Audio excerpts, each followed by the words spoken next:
Isang kakaibang art genre naman ang nilikha ng isa nating kababayan na bunga ng iba't ibang inspirasyon at kanyang mga pinagdaanan.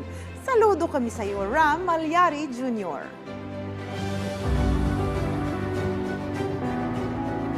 So, nung unang gawa ko, lahat tungkol sa akin. Gawa ko to, ako to. Ang nakita kong, ano ba yung gusto na nagpapagawa? Saan siya mahilig? Ano yung interest niya? So, doon mo sila mahuhuli. Yun yung ingredients ko sa paggawa ng art.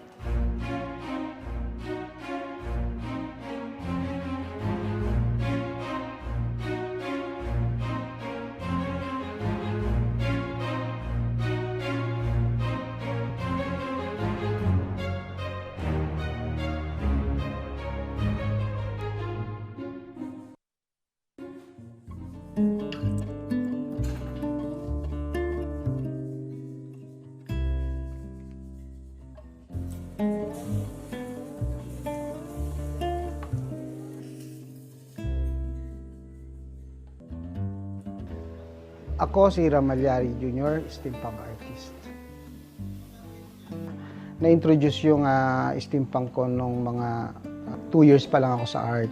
Dahil siyempre, bago pa lang ako noon, hindi ko alam kung ano yung tema na ginagawa ko. Ang materials kasi ng mga art na ginagawa ko is coming mostly from discarded materials, mga found objects, mga scraps. Nung natandaan ko nung contractor ako is laging iba yung ginagawa kong designs. After the construction, madami kaming mga scraps na may ipon. Doon siguro nag-start din pumasok yung creativity ko. Actually, 45 yata ako noon. So kung isipin mo, sobrang late bloomer ko sa art, di ba? So ang daming offer na trabaho, pero pinili ko pa rin yung art.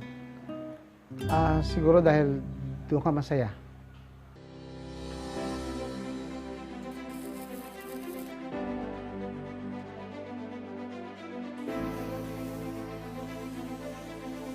So maraming klaseng struggle ka na dadaanan. Hindi lang yung wala kang pera, hindi lang yung wala kang pambili ng materials.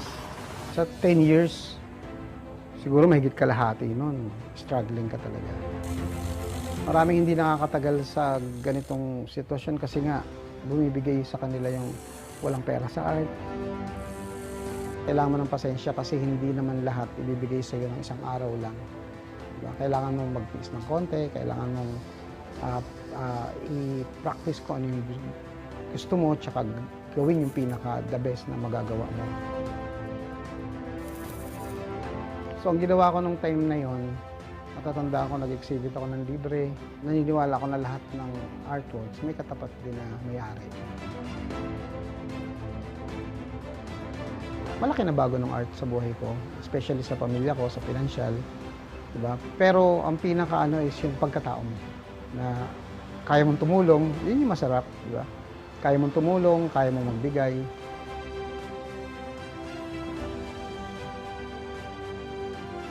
Mas bigyan pa ako ng time na gumawa kasi mas marami akong artwork na gagawin, mas marami akong tao na matutulungan, tsaka mapapasaya. Pag nilagay mo sa puso mo talaga yung art, hindi kayo iiwan yan. Hindi kayo iiwan.